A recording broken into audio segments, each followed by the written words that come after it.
Hi, I'm Constance Theophilus, Director of Membership Services for the Institute of Leadership, Manpower and Management Development. I also double as the Director of Learning Resources for the institution.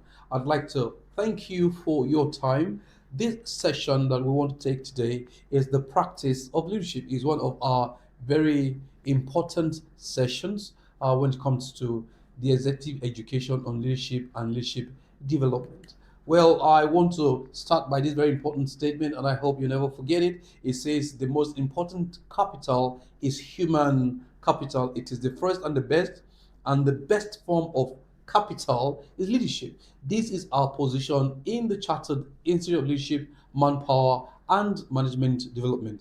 We are also very much aware that if you are not human capital enough, it means if you don't have leadership capability enough, no other form of capital should be extended to you, because if you are not human capital enough, you will misuse, abuse other forms of capital. And that said, I'd like to welcome every one of you from the Chartered Institute of Public Administration and Governance, as well as members of the Institute of Leadership, Manpower, and Management Development to this very important session. About the silent or island, I'd like you to know that in Nigeria, the Institute of Leadership, Manpower, and Management Development is Nigeria's leading institute combining leadership, manpower, management, and development qualifications under a single certification and across a wide range of career possibilities. As our purpose statement, we are the world's prestige professional body devoted to raising, grooming, and developing followers to leaders and leaders to worthy agents of transformation. Well, we also want to let you know that we are a professional body of astute career executives, public persons, government and non-for-government persons, and diplomats. And by our vision, we want to solidify the contemporary practice of leadership, manpower management development across all careers and corporates. We also have the SIPA, which is Chartered Institute of Public Administration and Governance, and is the world's leading professional body for public administration and governance. It's chartered under the laws of Colorado, USA, for the chartered practice of public administration and governance endeavors. As one of the world's leading professional bodies, the SIPAC is licensed as a diverse, meaning political, cultural, and transformational transnational institution dedicated to advancing excellence in public administration and governance practices. Now, that said, our mission at SIPAG is simple, and that is to advance the practice of public administration and governance through certification, education, and research. Our vision is simple, and that is to develop leaders, professional specialist administrators, consultants, and advisors who are committed to effective public service governance.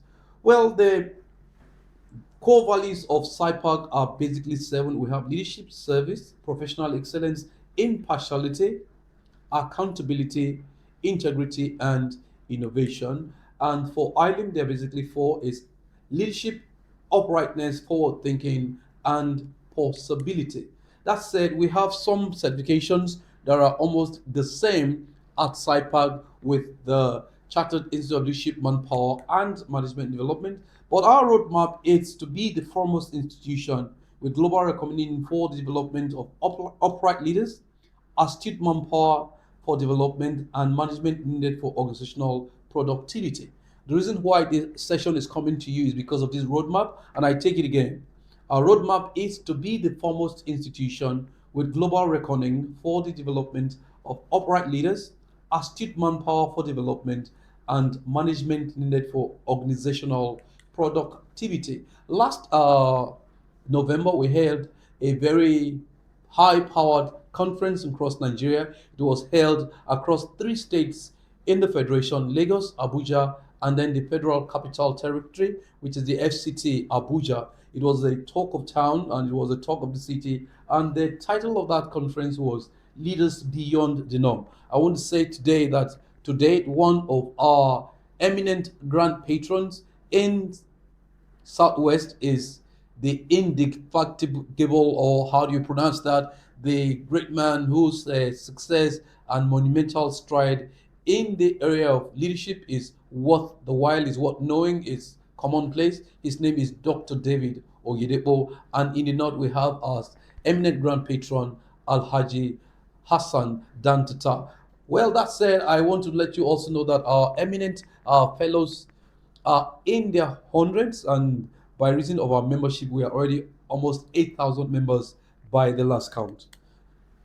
Now, our roadmap also is this: we offer a wide range of training covering all aspects of leadership, specialist and industry specific programs in talent development and executive education. And so, one very important course that we bring to the table is what is called the Executive Leadership Diploma. Executive Leadership Diploma.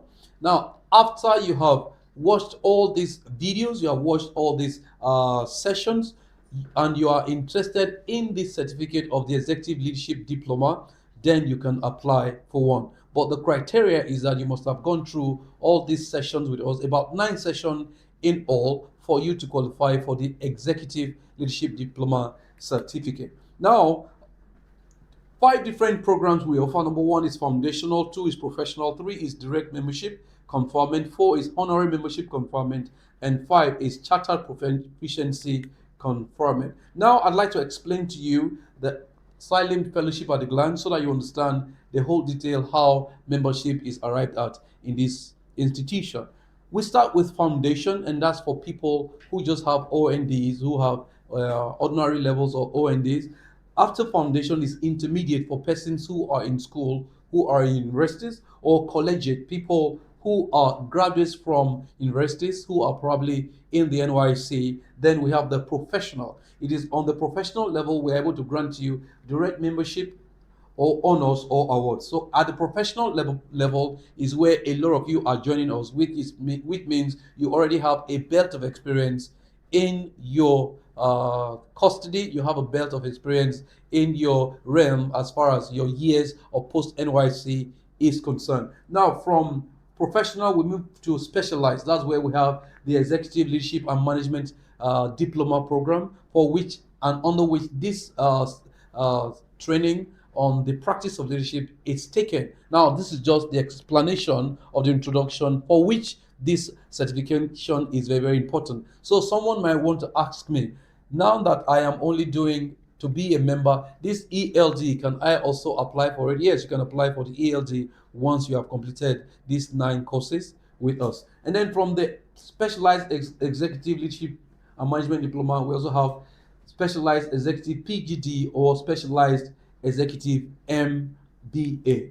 Now, for the executive leadership diploma, we have about 6 very important courses to go through, and then we have 3 simulations, 6 important diploma courses to go through, and then 6 simulations. It's my responsibility to read some of these courses or all of them to you, as you can see on the screen. Number one is the 21 laws of strategic governance. Number two is the practice of administration. Three is the business integrity, organizational culture, and work ethics. Number 3 or 4 is the practice of sales and marketing. 5 is the art of spokesmanship and communication delivery. 6 is executive intelligence and service delivery. 7 is mastering AI for productivity. And then 8 is personnel management and development. Now, the practice of administration is also the practice of leadership. Well, that said, that's the curriculum for the executive leadership diploma. And so you have to watch at least 8 of these courses from our link provided for you to be able to qualify for the executive leadership diploma certification. Now, you also want to understand that we will also be having Zoom conferences, Zoom meetings, Zoom conferences. But because we know that some of you may not be available at these Zoom conferences, that's why we have made it possible this pre-recording so that you can watch it at your own leisure. Today's lecture is titled The Practice of Leadership, and I want to go into clear detail on this topic. Once again, is a practice of leadership. And I want to start with this very important statement. Please do not forget. It says, man's worst mistake is equating information with knowledge. Worse still is equating leadership with politics. I want to say that again, and it's something you have to take note of. It says, man's worst mistake is equating information with knowledge. Worse still is equating leadership with politics. A lot of people believe that once they see a politician around or see someone who is at the helm of affairs based on a political position, they already are carried away that a leader is around. And it's not far fetched for the very fact that politicians will call themselves the leaders of the nation. I want to, by this very important statement, let you know that politics is not leadership. After this course, you should be able to understand and explain the meaning of and the myths and misconceptions, as well as the importance of leadership in work organizations. You also have to be able to understand and recognize the nature of leadership and the exercise of leadership influence. Next, you have to be able to examine various theories and practices and approaches leading to the practice and characterization of leadership. Next is examine leadership as an aspect of human effectiveness and the different styles of leadership. We will be finishing on this particular session by your understanding of the nature and components of transformational leadership as well as the act itself. Now, I want us to undertake this overview. Every leader has a primary jurisdiction. To the family head, it's his immediate environment. To the politician, it is those who voted for him to be in office after unfolding to the people his manifesto. And for a corporate leader, it's stakeholders or the corporate enterprise or people who repose their trust in him with their life savings. Now, for all of us who are members of this institution and for those of us who will watch, the reason why we are bringing this information to you is because leadership puts a burden, puts a responsibility on the man at the helm, the man who is leading. And that's what this overview is looking at. For the clergy, it is his parishioners that look up to him for moral and spiritual guidance. Leadership, therefore, has become the fulcrum that is most needed to turn the world into a better place for all humans. In organizations, leadership is a central picture of the organizational performance. Hence, every executive must understand the nature and factors which determine leadership quality. By reason of this dialogue, I'd like you to understand that the most popular institutions of learning across the world have exalted management more than any other course of study. Now, you would have wondered that if leadership is the most important factor to drive society, you would have probably believed or expected that the most respected institutions in the world, the Yale of our time, the Stanford University of our time, the Harvard University of our time, would probably call their business administration classes leadership and administration classes. But what obtains in most of these institutions is that they are focused on business administration. Well, the intention may not be far fetched because the highest form of the expression of leadership is when business or organization is in place. And so a lot of organizations, a lot of institutions call their master classes masters of business administration classes, and these courses have received a wider and public attention in such schools, and leadership has been relegated to a scale that managers need to possess. I have been to quite a number of these schools, and I'd like to let you know that in these schools, what they tell you is that leadership is a skill. I think leadership is more than a skill. Leadership is the being. Leadership is the behavior. Leadership is the attitude of the person who is at the helm. Now, on this dialogue, not all indispensable. Now, in the process of discussing leadership, they will tell you that leadership is not just an indispensable skill, but the most dependable skill that these schools advocate for their MBA students to possess. Unfortunately, these schools hardly ever teach in detail the principal center leadership program as a course. Now, if leadership is that most important to businesses and management, one wonders why MBA classes are not called Masters in Leadership and Business Administration, at least to reflect such schools' commitment to leadership development. I hope you understand this dialogue. If MBA classes are meant to be classes where you teach leadership, why not go ahead and just call the MBA classes leadership classes?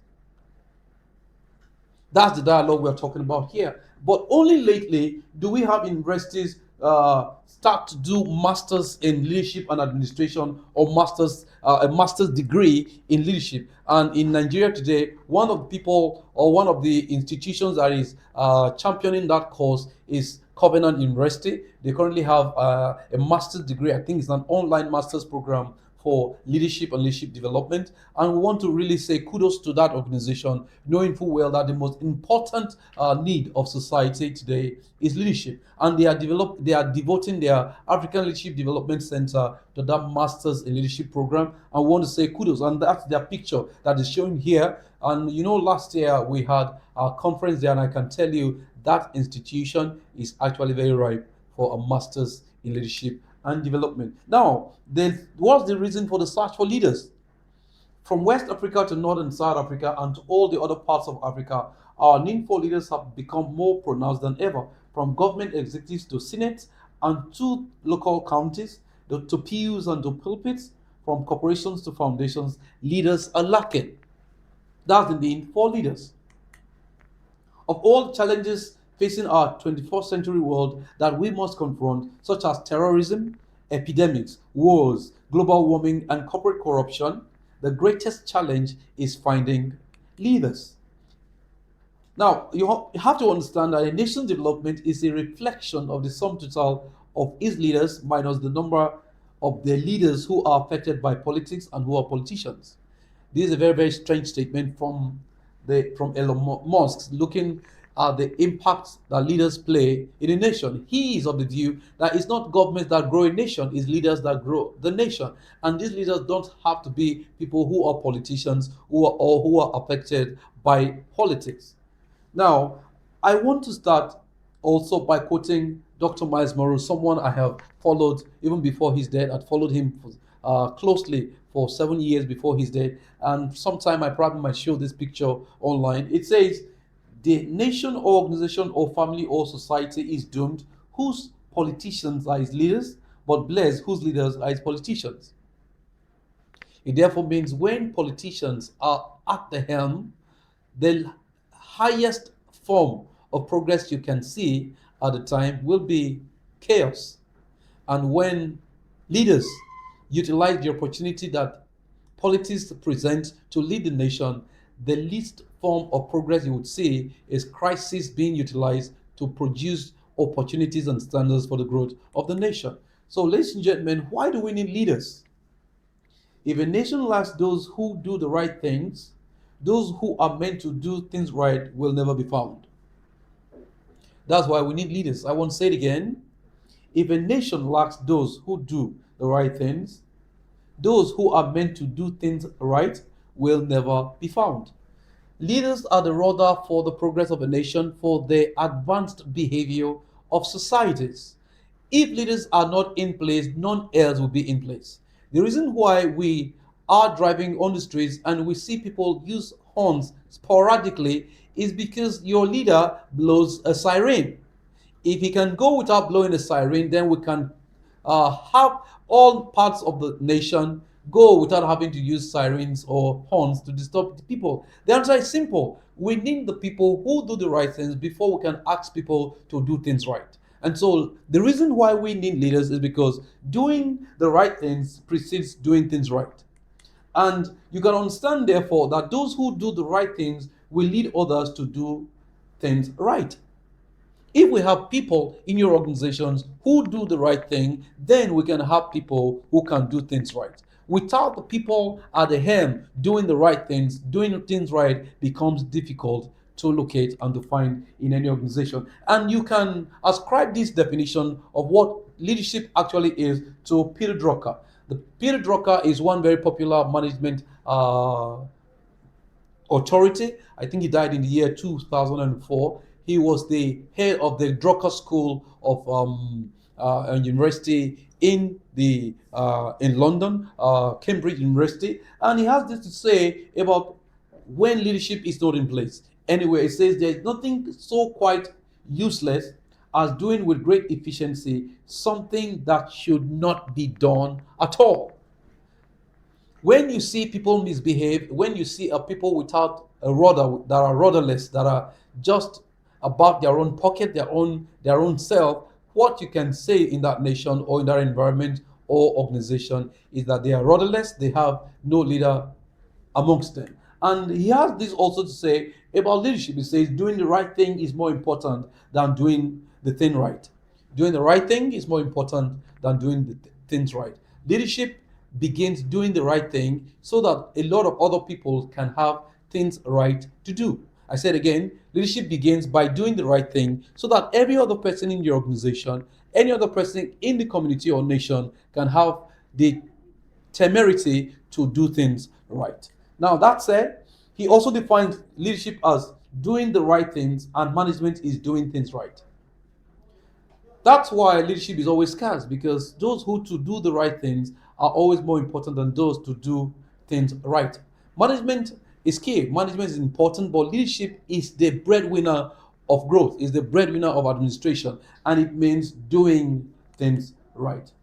Also, I also want to quote from Simon Sinek, one very contemporary great speaker when it comes to leadership and humanity. It says leadership is not about being in charge, it's about taking care of those in your charge. That's why you have to learn as a leader to always do the right things so that those you take care of can at least adopt to do things right. Without the man or woman who do the right things, it's going to be very, very difficult for us to see those who will do things right. I want to talk at this point about leadership myths and misconceptions. When an idea is misconceived at execution, its essence will lack excellence. There are a lot of people who actually see leadership from the wrong perspective. They see leadership from the wrong view of what leadership really is all about. Anyone who is at the helm of affairs or someone who takes on the responsibility of being at the fore of any being, any people, any organization, a lot of people ascribe leadership to them. Now, we expect such responsibilities to come from people at the helm, but it's not all positions that display leadership power. It's not all people who are leaders who are at the helm. And so I'd like to explain to you some of the very misconceptions about leadership that you need to be wary of so that you can make the necessary adjustment when it comes to leadership practices. The first I'd like to talk about is that a lot of people believe that leadership is inborn, leadership is innate.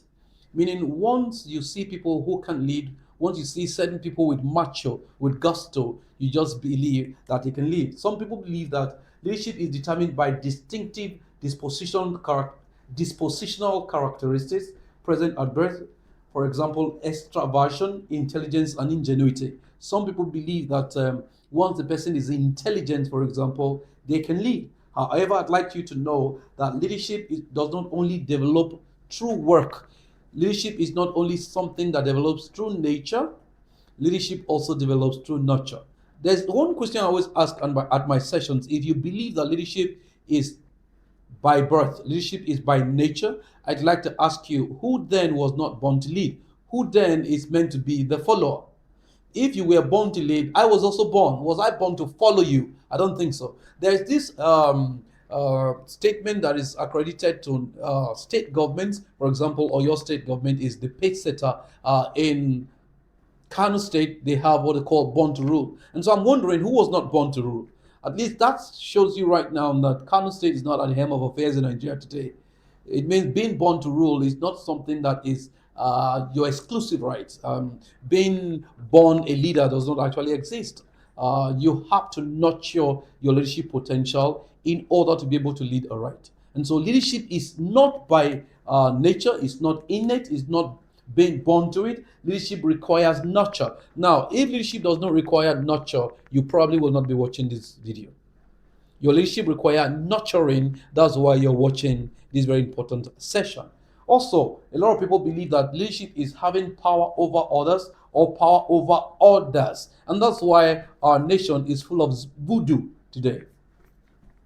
Anything that can make you have priority, dominion, control over other people, a lot of people think that's leadership. That's not leadership, that's control. That's voodoo, that's witchcraft.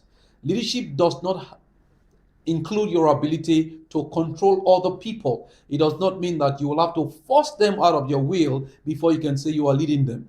Leadership does. That's why a lot of people commit all manners of crime, use newborn babies to come out, to pound newborn babies because they are looking for power. They are looking for the grace and the capability to lead in those mundane nonsense stuff. And so you have to understand that your power over others, your ability not to take orders from anyone, is bigger than society, is bigger than the law. These are not leadership. These are misconceptions and misconstruement when it comes to leadership. There's even an issue right now that is popular online about a young man in Bayelsa State who wants to tell the world how powerful he is. Someone actually engaged in cyberbullying against him, and then he takes that man up, take him to somewhere, have been mercilessly beaten. The guy has lost his life right now, and we are calling for the law to serve his cause. Why? Because that man has taken has taken being big, being above the law as leadership. No, that's not leadership. That's insanity. You must understand that leadership is not power over others. Leadership is actually power with other people. Leadership is what? Power with other people. Although leadership is certainly a form of power, it is not demarcated by power over people. Rather, it is power with people that exists as a reciprocal relationship between a leader and his or her followers. Despite popular belief, the use of manipulation, coercion, and domination to influence others is not a requirement for leadership. I hope you take this note very seriously. The other one is called good leader or bad leader. Some people would say he's a good leader, or some other would say another person is a bad leader. For example, when describing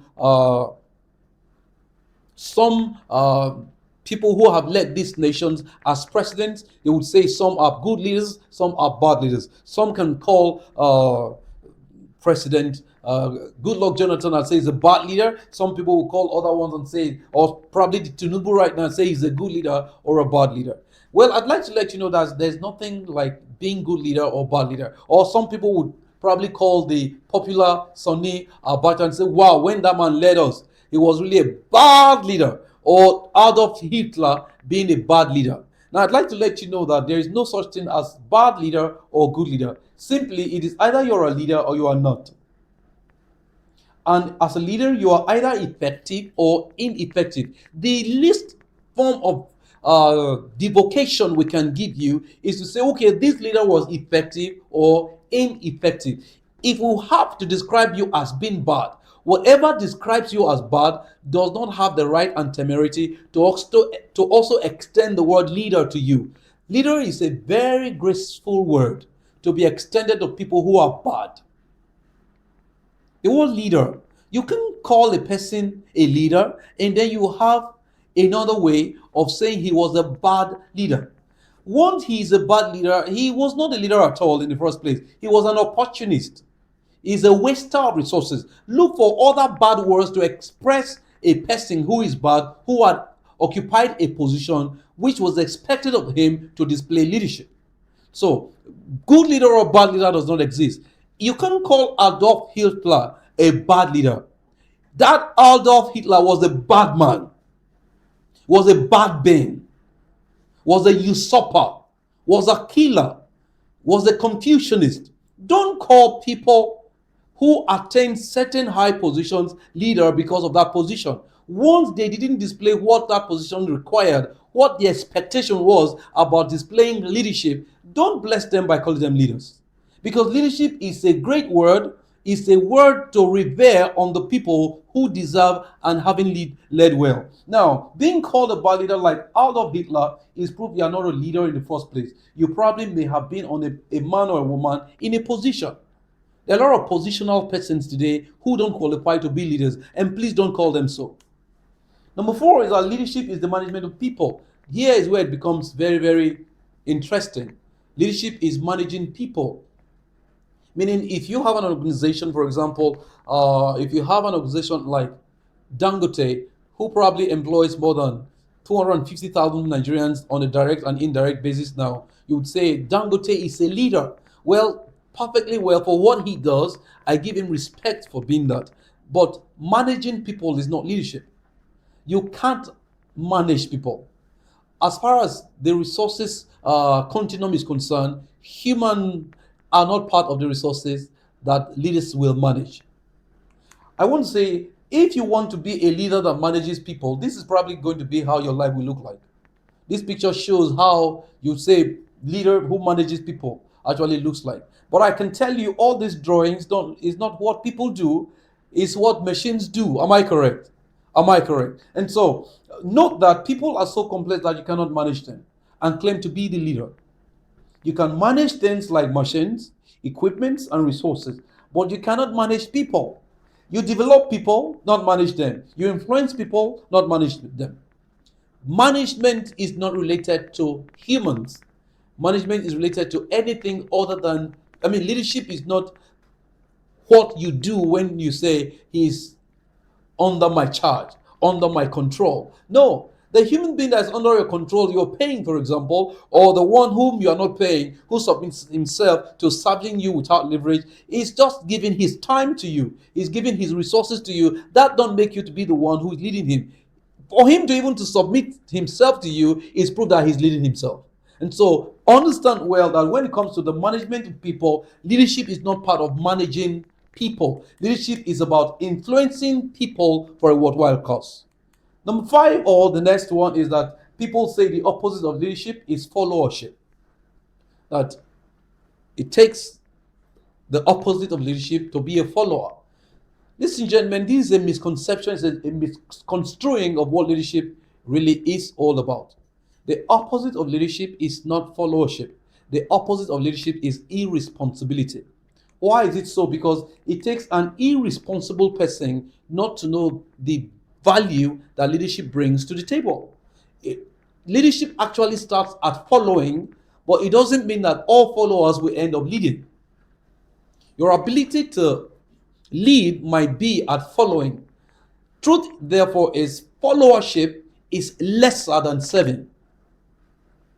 Leadership actually begins at serving others at whatever echelon or rung on the ladder you are in, towards climbing to the topmost part of the ladder.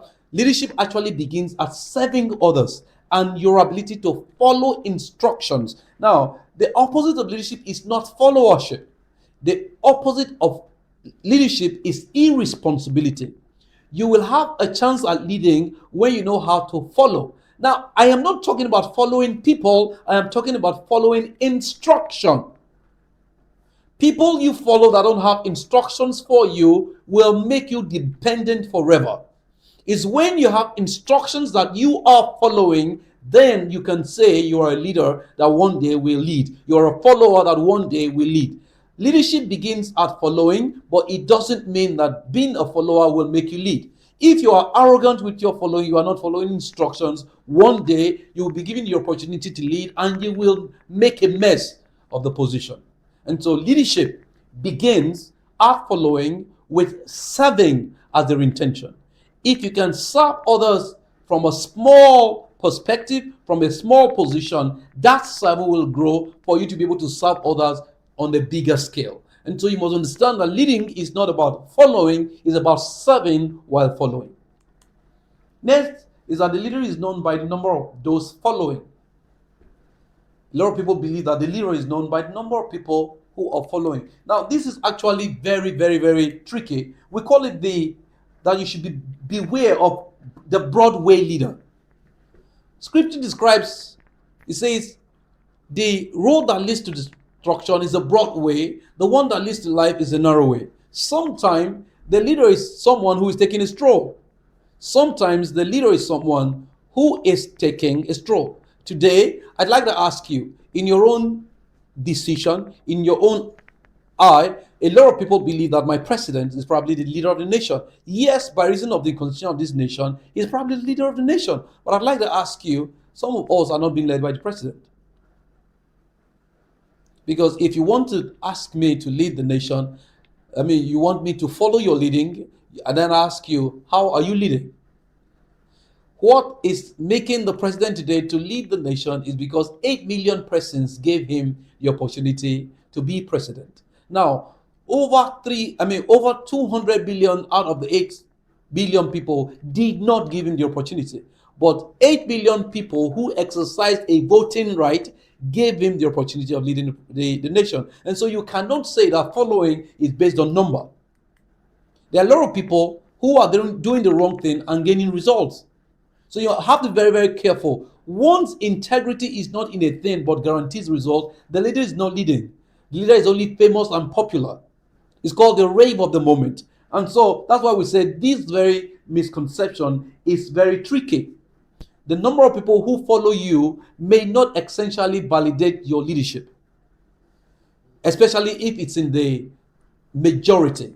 Sometimes majority can win the vote, but the majority may not be able to prosper the nation to prosperity. And so Broadway leadership is very important. Populist convictions, populist ideologies with no internal character will produce a bleed of mongers and drifters. Those who are popular also to gain following. Popularity is not a common ground for followership. Following should be based on the person's vision and the benefit it brings to others. If you want to follow people, you don't follow people because of whom they are, you follow them because of the vision they have. Okay, there's this illustration that actually fits that the number of people who are following you may not just be coming to you because you are leading them. It might be because of what they get from you, the perks they get from your position, or the kind of work you currently do that services them. Leading people does not actually have to depend on the number of people who follow you. Your vision can be the basis for which you can say you are leading others, not the people who follow you directly. If your vision is no longer pleasing, or your time or the time of your vision is no longer needed, people will go from you. And so, a former chief media assistant to the president, I think President Goodluck Jonathan, his name is Professor uh, Abati, was speaking that time, and then he spoke about the fact that the day that GJ was to hand over, I think he made a call to some person who was always frequent at the Asoro while the president was still the active president, and then the man did not show up, so he called the man and said, "Ah, Oga wants to see you." And then the man says, "Which Oga? Which Oga are you talking about?" I said, "The president." He said, "President, I will be past president in the next 20 minutes." See, I don't have his time. Oh, we're looking for how to be close to the new one now. There's a new sheriff that's going to be in town in the next 30 minutes. And so I'd rather give my attention to making that man know I am around than the one who's already passed. He said, to make matters worse, all the people who were always beside and around the president, none of them saw the president off to the tarmac, to the airport to take him, I mean, for his flight, his final flight to Otoke. That's to tell you that the people that you are leading today might just be there because of what they're getting from you. Don't be confused to believe that the number of people you lead are actually because you are leading them. Some people don't know that when certain men of God die, then you will know that all the churches that probably were under them were not, the people were not being led by the man of God. Why? Because once the order of the man of God is no longer in, other people want to take their own charge. So you must understand, are you refusing people to lead themselves while you are the de facto? One day, the de facto power will die, and you realize that you have been taking a stroll alone. People will come to the honey, not because they like the bee, but because the honey they want to get is on the bee. You understand what I'm saying now? And so you have to understand that being led is different from when packs are the reasons that bring people to you. Next is that they say the position is a guarantee for leadership, hence political power. They believe that once you can gain the best positions, then you can lead. Well, this picture here is probably a proof to you whether he's leading well or he's politicking well. To me, I believe he's politicking well because that's what he's always known and has the capability to do. And so, politics is not leadership and will never be what? Leadership. Leadership is different. Politicians who became leaders of a nation will frustrate the nation. It's only leaders who took advantage of politics that make a nation progress. I also want to let you therefore know from the statements of one man who was a leader who decided to be a politician in order to move his nation forward. The former president of Singapore, his name is Lee Kuan Yew. He says leadership and politics cannot coexist. These two, those who lead nations hardly grow it, and those who grow nations hardly lead it. Can you hear that? Let me say it again. Those who lead nations hardly grow it, and those who grow nations hardly what? lead it. Ones with a mind of politics avoid the leader. But using politics as a tool to lead is different from being a politician. The nation is still doomed whose politicians are its leaders. That's a man who turned Singapore to a first world nation, saying avoid politicians when leadership is being mentioned. Because not all politicians are leaders. Then, what is leadership? At this point in time, we want to try and define leadership from the perspective of the Institute of Leadership, Manpower, and Management Development. It is possible to generalize five basic perspectives to leadership, namely from the personal view, visionary, organizational, interpersonal, and decisional. If we are talking about leadership, these must be the five areas where we can look at leadership. Now, from the personal perspective, it means leadership should be a conscious, imagined, forthright, diligent, and impartial negation of your personality as described by your environment. Let me tell you that again. Probably I'm fast. Leadership starts from the personal angle. It is your ability to consciously imagine a better future and use diligence to pursue this future, to tell your environment I'm bigger than you. And that's what this picture is showing. The cub, despite very small, can see a controller, a lion. So, leadership on a personal perspective, because if you would have to lead a nation, it has to begin with a personal decision. And that's when it becomes a conscious, imagined, forthright, diligent, and impartial negation of your personality. Now, this is what I'm saying. You came from a background that is poor. You have to negate that background to say, I am rich. You came from a background that is village. For example, a lot of people have listened to me and say, which school did you go? I went to a school in Nigeria. It is my forthright, diligent, and impartial negation of my personality that the environment was selling to me at the time that changed, that I changed. If you came from a poor background, until you are 18, you are from a poor background. Whatever happens after 18, you are responsible for it. If you will not change your mentality about your totality will reflect your mentality all year long. So you have to walk away from the environment that says you are nothing and prove that you are an entity. The word non-entity and entity only has non to kick off. So personal leadership is when you start that bold work to say, I am not what the environment calls me. Now, one of the most surprising for me today is the governor of Edo State. When it comes to educational qualification, I think there's little about him to be written. What is the governor? It is him turning his back on his environment to say, I negate you. I am better. All other things being equal or unequal. I am not the one ruling Edo State now. I think I speak better, but it's the one that is ruling Edo State. Why? That's the beginning of personal leadership. If you can tell your environment, I am bigger and better than you, your environment will soon be whom you are bigger and better than. So, your affirmation that your imagined mental picture of your future is better, and you show diligence with that approach to seek that the reality of the environment I want to create for myself becomes possible. It's possible. I am a success. And so today you can start practicing that self-affirmation that you're a success, that you are bigger than this. Your organization can grow. If you're earning 20 people, you can start on the personal journey to say, by this time next year, my organization will earn 200 people, will employ 200 people. If we are on 6 figure, we'll move 7 figure, 8 digits, 9 digits. Why? Because leadership begins at your decision to lead. Next is visionary leadership. Leadership, when it's visionary, actually starts from the conviction to act and to bring everyone to your side of the conviction, which is your own purpose, until the conviction, which is your passion, becomes the reality that defines excellence for the benefit of all. I'd like to ask you, look at this screen well. You can see that People are paddling the canoe over what someone else saw. That's visionary.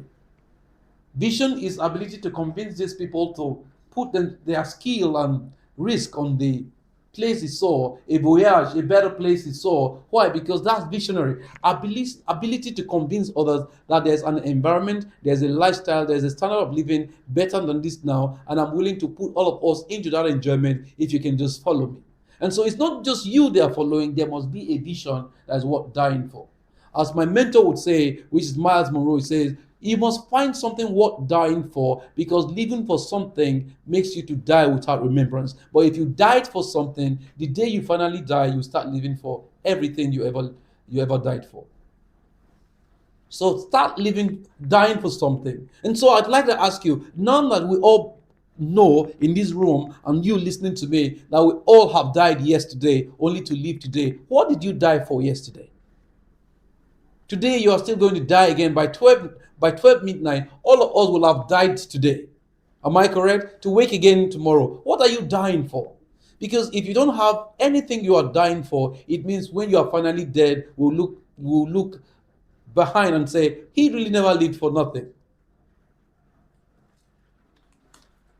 Organizational leadership is the next perspective under which you can look at leadership. Is the ability to design, motivate, and inspire a worthwhile objective that goes to direct the maximization of all the resources of the organization at the disposal of everyone. And so, when you are the organizational leader, what it means is that you are able to design, motivate, and inspire a worthwhile objective that goes to direct the maximization of all the resources at the disposal of the organization. That's what it means to have organizational leadership. One man I respect so well when it comes to organizational leadership in Nigeria, his name is Tony Elumelu. That's a man with great gusto when it comes to organizational leadership, ability to design, motivate, and inspire every one of the team to utilize the resources of the organization to its best use because there's someone who is inspiring. And so I'd like to let you know also the final one is the interpersonal leadership classification. It means you are a progress maker. Look at someone and say, I am a progress maker, the decider of change, the leader of the team, the reason the goal was achieved, the excellence thinker, the goal oriented and people capacity fixer, the boss to the boss, the marketer to the marketers, Mr. or Mrs. Fix It. That's what it comes to interpersonal relationship. He might not be the one at the helm of affairs. He might not be the one that is seen leading the pack. But let me tell you, he's the one that makes the team go around. He's the one that motivates the team to achieve their goal. I'd like to let you know that it is not all captains in a team that motivates a team to win. But you see, when you have an Osimhen in your team, you at least get to the final. You get to the semis. He's proving it now. This is the second time he's getting to the semi-final. Why? Because when you have the Mr. Fixit, the interpersonal leaders in a team, they do the impossible. I also want to believe that someone like Lukman is an impossible doer. He just had his first game yesterday, scoring a goal. That's the only way to prove that you are what? The interpersonal leader, that you are in the control of the team, you are in the control of your environment. People who are interpersonal leaders may not be president, but I tell you, they'll be chief of staff. And so you have understood now that when it comes to leadership, there are 5 critical areas. Number 1, personal. 2, visionary. 3, organizational. 4, interpersonal. And then 5, decisional. I so much like this picture. He is the one that knows the tough part. He's the one that knows the right part. He's the one that knows the best part leader. He knows the top part. He knows the right path, but he doesn't stop there. He knows where? The best path to take. For example, there is this discussion in politics that when it comes to removing subsidy in Nigeria, that all the political parties, all the presidential candidates said that subsidy removal was a thing to do in Nigeria. Now, that is only the top path. It could also be the right path. But how is removed? It was removed. It's called what? The best path. Do you remove subsidies from a nation and sink a nation whose dollar transfer or dollar rate was 570, and at the time you removed it, it moved to 1,900. It means you knew the top part, but you didn't know the bad part. Today, they are happy that dollars is being sold at about 1,400, that the government is doing very well. Well, it's not probably government. It is Dangote that is doing very well. It's the Dangote refinery that's what? Doing very well. It's the one bringing in the dollars now. The NNPC is dead on arrival. So you knew the tough part, but you don't know the best part. They are the right door leader. They lead out of the jungle. They lead out of difficulties. They are what we call the typical Mandela. You can see the door. They are called the typical Mandela. Role models are Christian leaders. They promote a culture of accountability. They are celebrated always. They are the Lee Kuan Yew of their nations. When it comes to decision making, they don't just take the tough decision. They know the best path to make that decision, not to be tough on the people. And so, ladies and gentlemen, these are the 5 different areas you can see leadership. Now, I'd like to try and let you know this picture shows that leadership is not about you, it's about what you made out of the jungle. Look at this picture very well. You see that this lion is looking up. And I don't think it's you is looking up, it's looking to God. And here is where we say that leadership is not a human activity, leadership is divine. Leadership is something that is beyond the human calling. Of all the responsibilities that the divine God asks you to do, I don't think He gave you the power to lead.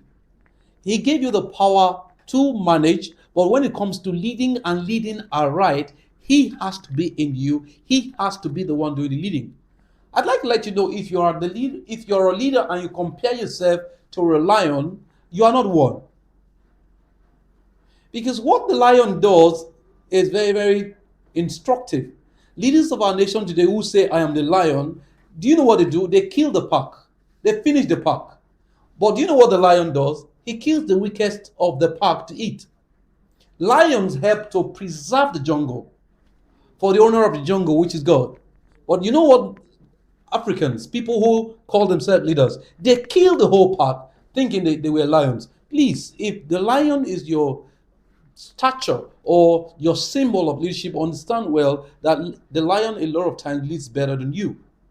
If the lion was killing everyone in the jungle, we would go to the jungle and see nothing. The lion only kills the weakest in the jungle, so that disease can be protected. Disease can be far from the jungle. You're just hearing this for the first time. The reason why the jungle is not full of dead animals with a lot of sickness is because of the lion. Once he wants to hunt, he looks for the vulnerable. Have you ever seen a lion so hungry, looks for a child of the animal and catches it? No, he will drop it. He will drop it. You can never see a lion go after a cub, you understand what I'm saying? And then suddenly he carries the small animal and starts eating. No, he must protect the jungle. Your responsibility is to protect human lives. Your responsibility is to make sure that drawback, that weak part of society is taken care of. But what are you doing as a leader today?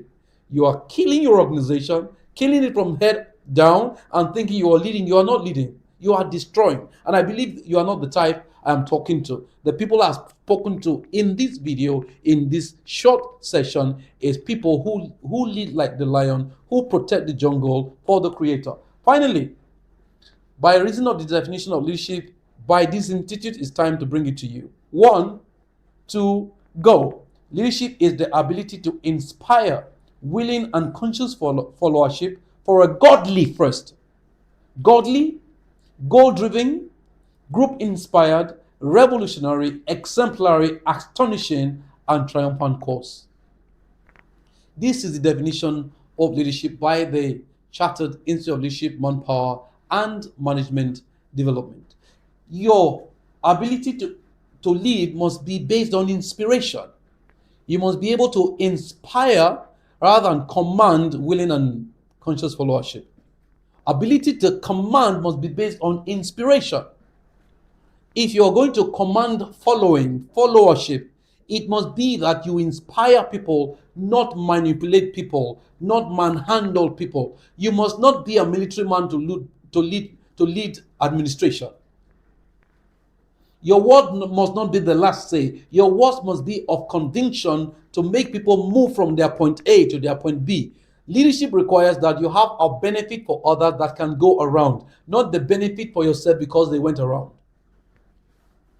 And so, ladies and gentlemen, apart from the inspiration, it must be conscious following. People must follow you for the benefit you bring to the table.